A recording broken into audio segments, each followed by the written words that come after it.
পরম করুণাময় মহান আল্লাহ তাআলার নামে শুরু করছি, যিনি অত্যন্ত মেহেরবান। প্রিয় দর্শক, আজকের ভিডিওতে আমরা জানব হযরত লোকমান আলাইহিস সালামের একটি ঘটনা। হযরত লোকমান আলাইহিস সালাম ছিলেন একজন বুজুর্গ ব্যক্তি। পবিত্র কোরআন শরীফে তার নাম দুইবার এসেছে এবং পবিত্র কোরআন শরীফে মহান আল্লাহ তাআলা তার নামেই একটি সূরা নাজিল করেছেন। মহানবী হযরত মুহাম্মদ সাল্লাল্লাহু আলাইহি সাল্লাম বলেছেন, লোকমান কোনো পয়গম্বর ছিলেন না, কিন্তু তিনি ছিলেন মহান আল্লাহ তাআলার অনেক নিকটবর্তী একজন বান্দা। তিনি সর্বদা মহান আল্লাহ তাআলার জিকিরে মশগুল থাকতেন। তিনি সর্বদা ঈমানের উপর অটল থাকতেন এবং মহান আল্লাহ তাআলাকে সবসময় স্মরণ করতেন। মহান আল্লাহ তাআলা তাকে অনেক ইলম দান করেছিলেন। বিভিন্ন বর্ণনাতে হযরত লোকমান আলাইহিস সালামের বয়স 200 থেকে 500 বছর পর্যন্ত জানা যায়। তার জন্ম হয়েছিল আফ্রিকায়। এই কারণে তার গায়ের রং ছিল কালো এবং হাত পা ছিল অনেক মোটা মোটা এবং বড় বড়। তিনি বনি ইসরায়েলের একটি গৃহে গোলাম ছিলেন, কিন্তু তার জ্ঞান এবং ইলম দেখে তার মনিব তাকে আজাদ করে দেন। বিখ্যাত মুহাদ্দিস মাসুরি লিখেছেন, হযরত লোকমান আলাইহিস সালাম আফ্রিকার একটি গ্রামে বাস করতেন। তার মালিকের নাম ছিল কান বিন হাসার। হযরত লোকমান আলাইহিস সালাম দাউদ আলাইহিস সালামের মৃত্যুর 10 বছর পরে জন্মগ্রহণ করেন এবং হযরত ইউনুস আলাইহিস সালামের সময়কাল পর্যন্ত জীবিত ছিলেন। মহান আল্লাহ তাআলা তাকে অনেক ইলম দান করেছেন এবং তিনি মহান আল্লাহ তাআলার প্রদত্ত জীবন বিধান অনুযায়ী নিজেকে সর্বদা পরিচালিত করতেন। একটি বর্ণনায় এসেছে, লোকমান আলাইহিস সালাম তার পুত্রকে বলেছিলেন, হে আমার পুত্র, আমি প্রায় 400 পয়গম্বরের খিদমত করেছি এবং তাদের নিকট থেকে আমি 4টি বিষয় শিখেছি। 1. তুমি যখন নামাজরত অবস্থায় থাকবে তখন নিজের হৃদয়কে হেফাজত করবে। 2. তুমি যখন ব্যবসা করবে তখন হারাম থেকে বেঁচে থাকবে। 3. যখন তুমি অন্য কারো গৃহে প্রবেশ করবে তখন নিজের চোখকে হেফাজত করবে, অর্থাৎ নান মাহারাম নারীর দিকে তাকিও না। 4. তুমি যখন লোকদের সঙ্গে কথা বলবে তখন নিজের জিহ্বাকে হেফাজত করবে। জানা যায় হযরত লোকমান আলাইহিস সালাম তার জীবনের বেশিরভাগ সময় বাইতুল মুকাদ্দাসে পার করেছেন। হযরত লোকমান আলাইহিস সালাম একজন আফ্রিকান বলে দেখতে এতটা সুন্দর ছিলেন না, কিন্তু তবু মানুষ তাকে সম্মান করত এবং ভালোবাসত। এর প্রধান কারণ ছিল তার অন্তরের সৌন্দর্য, তার কথার সৌন্দর্য এবং তার আচরণের সৌন্দর্য। একদা এক ব্যক্তি হযরত লোকমান আলাইহিস সালামকে জিজ্ঞাসা করল, আপনি এত ইলম কোথা থেকে পেয়েছেন? আপনি তো কোনো প্রতিষ্ঠান থেকে শিক্ষা গ্রহণ করেননি।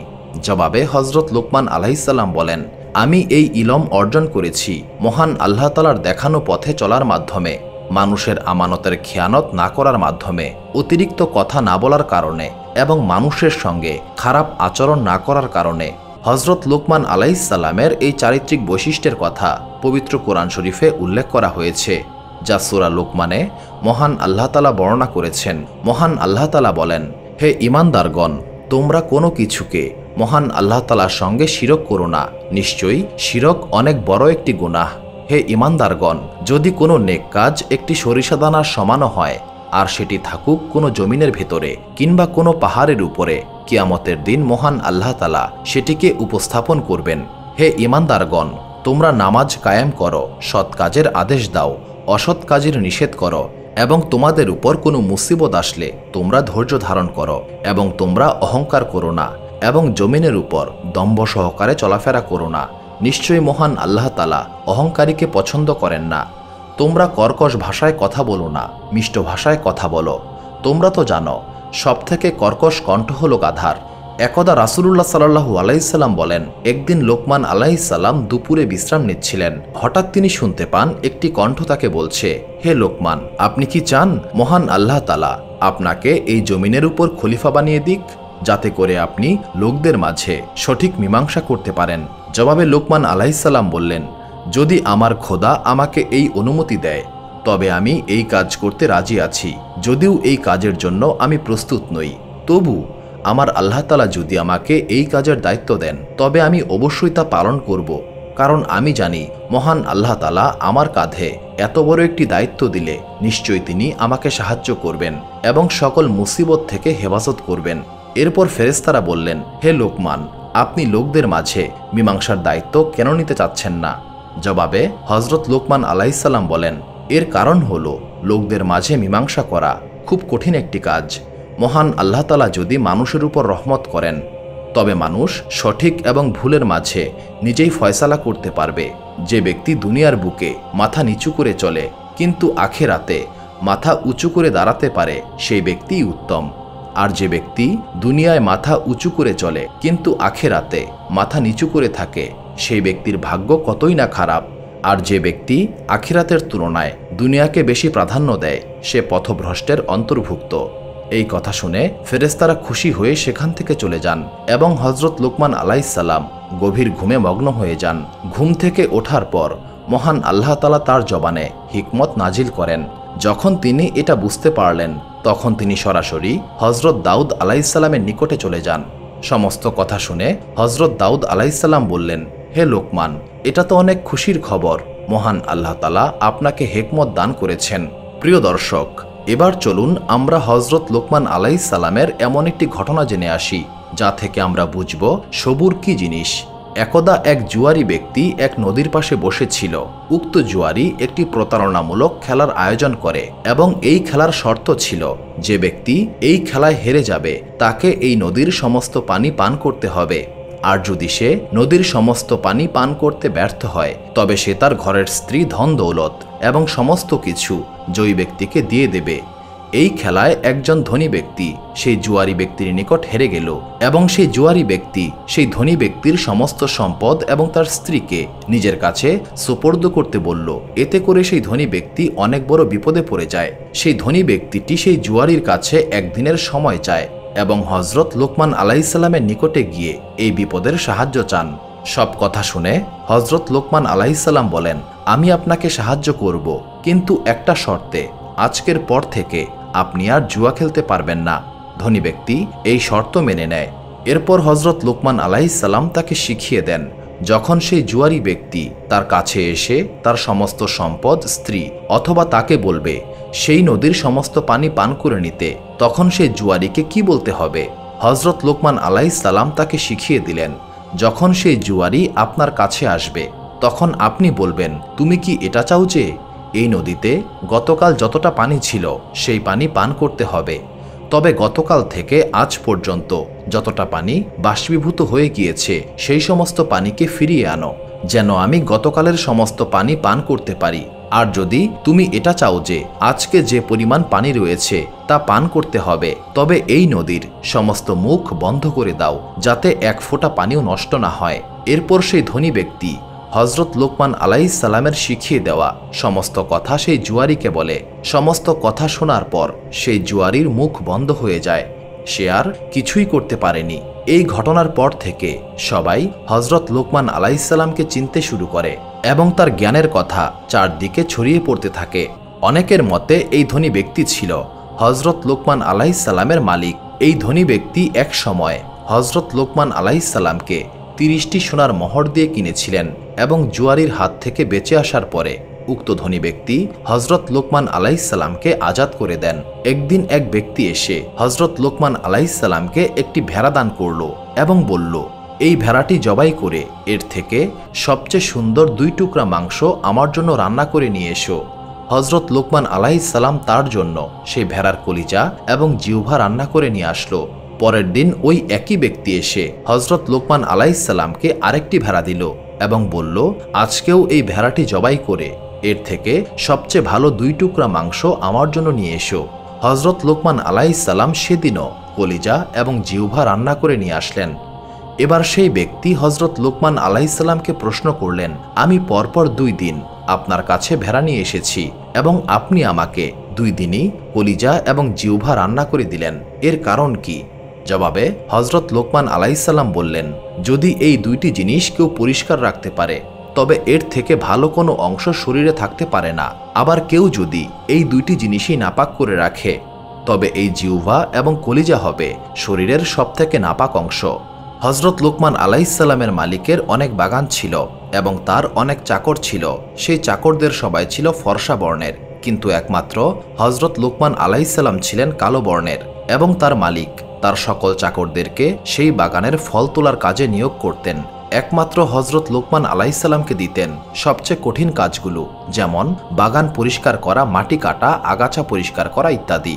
হযরত লুকমান আলাইহিস সালাম যখন এই সমস্ত কাজ করতেন তখন বাকি চাকরেরা তাকে দেখে হাসি ঠাট্টা করত, কারণ তারা মনে করত হজরত লোকমান আলাইহিসসালাম তাদের সবার মাঝে সবথেকে নিচু শ্রেণীর চাকর।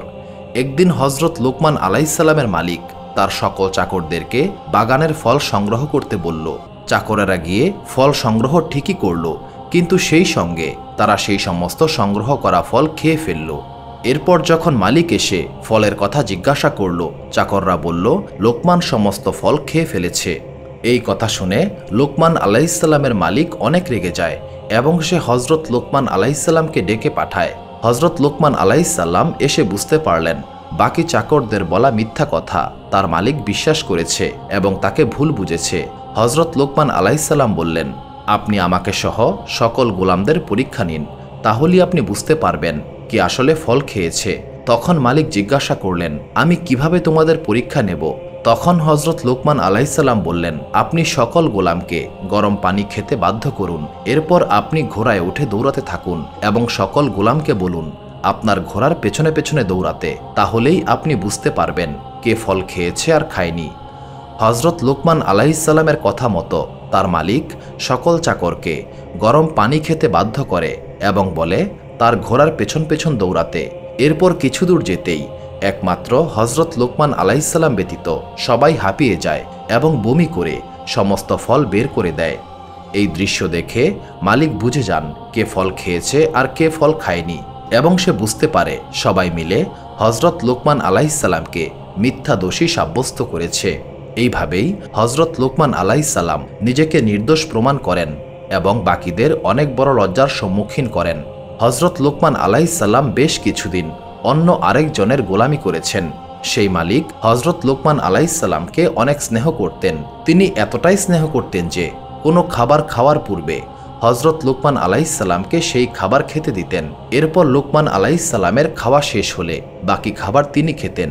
একদিন হজরত লোকমান আলাইহিসসালামের মালিক একটি তরমুজ উপহার পান এবং সে হজরত লোকমান আলাইহিসসালামের সামনেই সেই তরমুজকে ভাঙেন এবং তরমুজের একটি ফালি হজরত লোকমান আলাইহিসসালামকে দেন। হজরত লোকমান আলাইহিসসালাম খুব আনন্দের সঙ্গে সেই তরমুজের টুকরা খেয়ে নেন এবং বলেন তরমুজটি অনেক মিষ্টি এবং সুস্বাদু।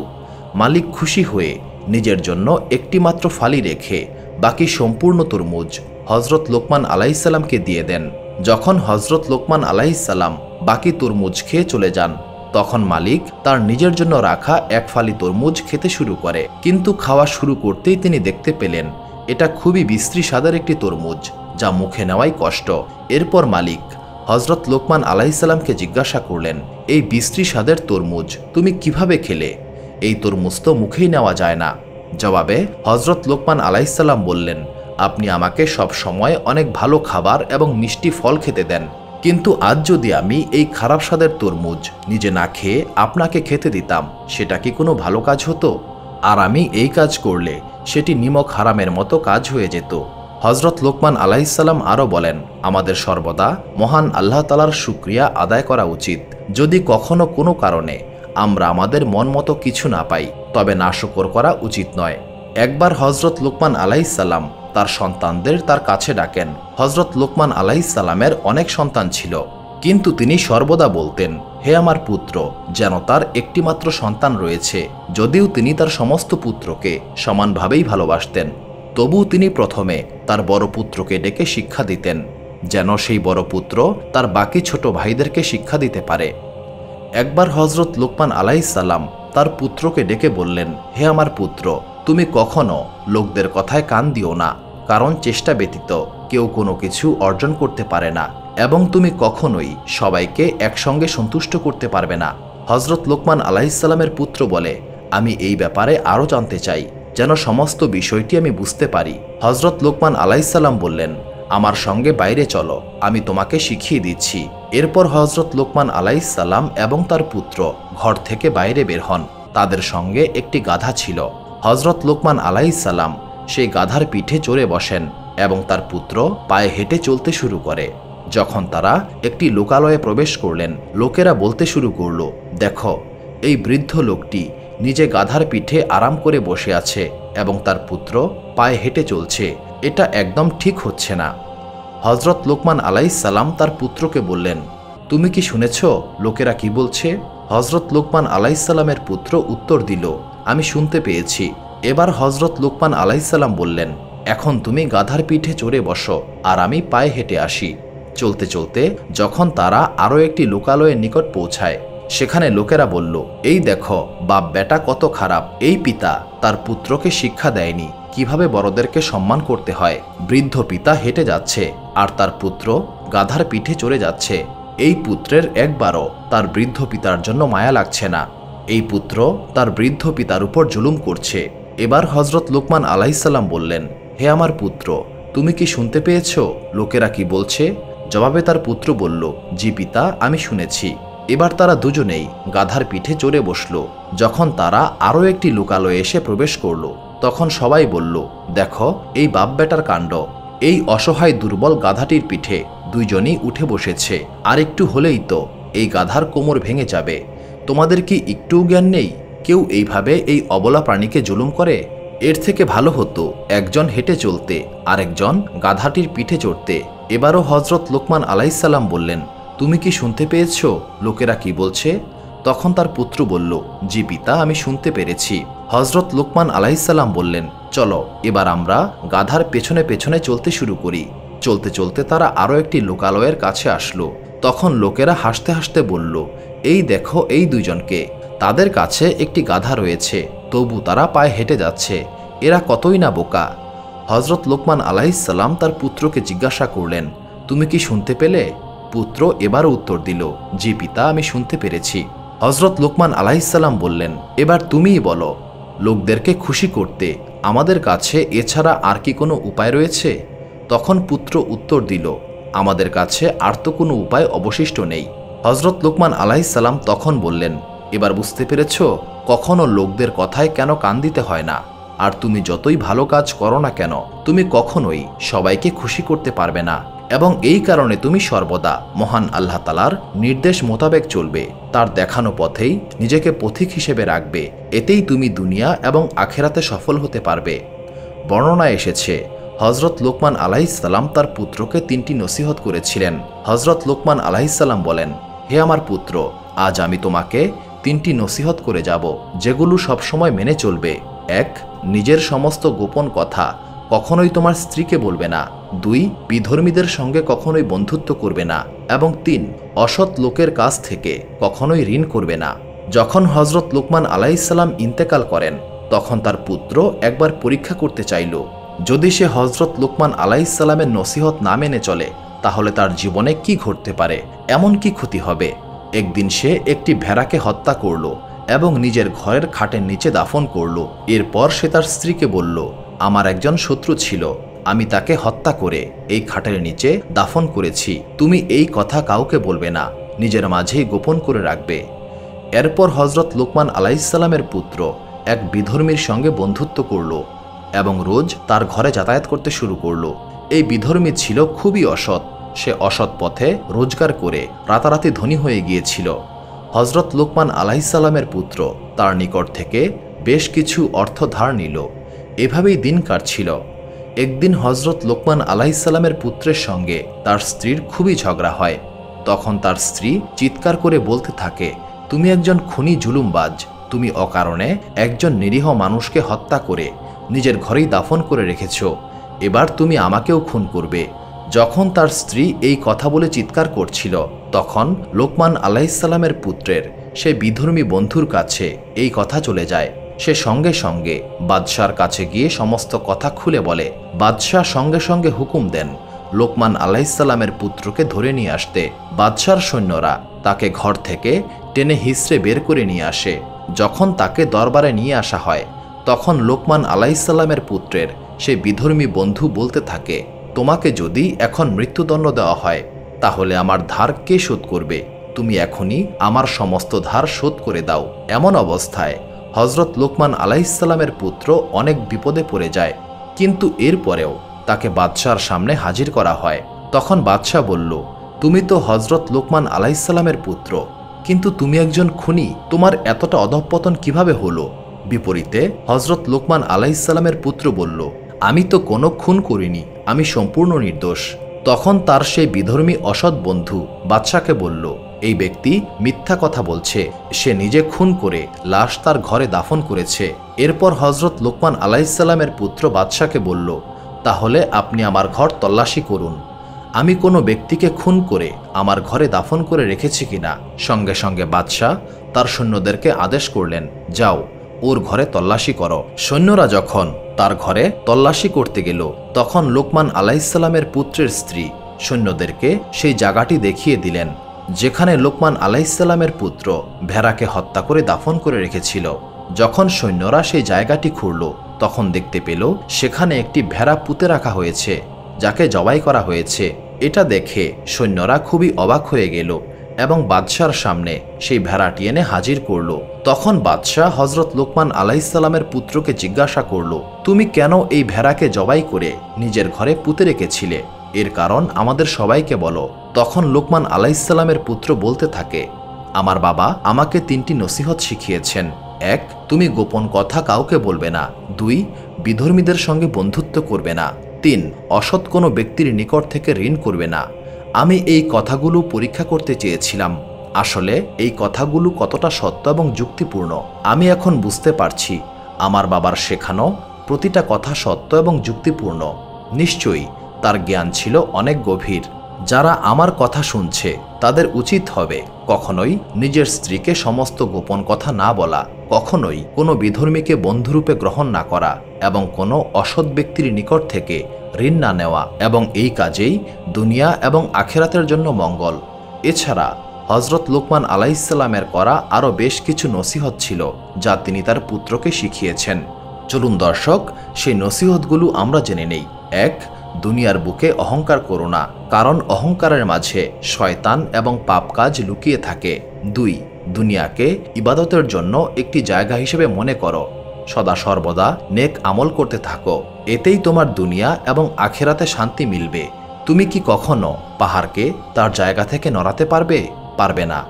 আর এমন কাজ তোমাকে দেওয়াও হবে না। তোমাকে যতটুকু কাজ সোপর্দ করা হয়েছে ঠিক ততটুকুই সঠিকভাবে পালন করো। 4, কখনো জুলুমবাজ বাদশার সঙ্গে বেশি নমনীয়তা দেখাবে না, সে তোমাকে তোমার ধর্ম থেকে আলাদা করে দেবে, আর এমন বাদশাকে অনুসরণ করলে তুমি কাফের হয়ে যাবে। 5, সবল হয়ে দুর্বলদের উপর জুলুম করো না। 6, সর্বদা মহান আল্লাহ তাআলাকে ভয় করো এবং তার কাছে দোয়া প্রার্থনা করো, ক্ষমা চাও। 7, নিজের জবানকে নিয়ন্ত্রণ করো, বড়দের সম্মান করো এবং ছোটদের স্নেহ করো। 9, নিজে কখনো লোভ করো না এবং লোভী ব্যক্তির ফাঁদে পা দিও না, তারা তোমাকে সুযোগ বুঝে একদম নিঃশেষ করে দেবে। কখনো কোনো অবস্থাতেই এদের সঙ্গে বন্ধুত্ব করো না। যদি তোমার কখনো কিয়ামত সম্পর্কে সন্দেহ হয় তবে চিন্তা করবে, এখন ঘুমালে তুমি পরের দিন সকাল নাও দেখতে পারো, এবং আরও চিন্তা করবে তোমার জান একজন সৃষ্টিকর্তার হাতে বন্দী এবং তিনি একমাত্র আল্লাহ তাআলা। কারণ ঘুম হলো মৃত্যুর সমান এবং ঘুম থেকে জাগ্রত হওয়ার অর্থ কিয়ামতের দিবসে প্রবেশ করা। তোমার জীবন নৌকাকে নেক আমল দ্বারা পরিপূর্ণ করো, কারণ এই নেক আমল তোমার জীবন নৌকার প্রধান শক্তি। গুনাহের বোঝা হালকা করো, মহান আল্লাহ তাআলার কাছে ক্ষমা প্রার্থনা করো। আখিরাতের সফরের জন্য যা কিছু প্রয়োজন তা দুনিয়া থেকেই সংগ্রহ করতে হবে, কারণ এই সফর অনেক লম্বা এবং কঠিন হবে। আখিরাতে তোমাকে প্রশ্ন করা হবে, যৌবন কোন পথে ব্যয় করেছ, তুমি কোন রাস্তায় উপার্জন করেছ এবং তা কোথায় ব্যয় করেছ। এই সমস্ত প্রশ্নের জন্য নিজেকে প্রস্তুত রাখো। দুনিয়াতে তোমার কাছ থেকে যা চলে যাবে তার জন্য আফসোস করো না, কারণ এই দুনিয়া শুধুই একটা তামাশা। সর্বদা মহান আল্লাহ তাআলার শুকরিয়া আদায় করো। সুপ্রিয় দর্শক মণ্ডলী, প্রতিদিন নতুন নতুন ভিডিও পেতে আমাদের চ্যানেলটি অবশ্যই সাবস্ক্রাইব করুন এবং পাশে থাকা বেল আইকনটি প্রেস করতে অবশ্যই ভুলবেন না, এবং সেই সাথে আপনার যে কোনো মতামত আমাদের জানাতে আমাদের ভিডিওতে অবশ্যই কমেন্ট করুন। আশা করি আপনারা সবাই ভালো থাকবেন এবং সুস্থ থাকবেন। আসসালামু আলাইকুম।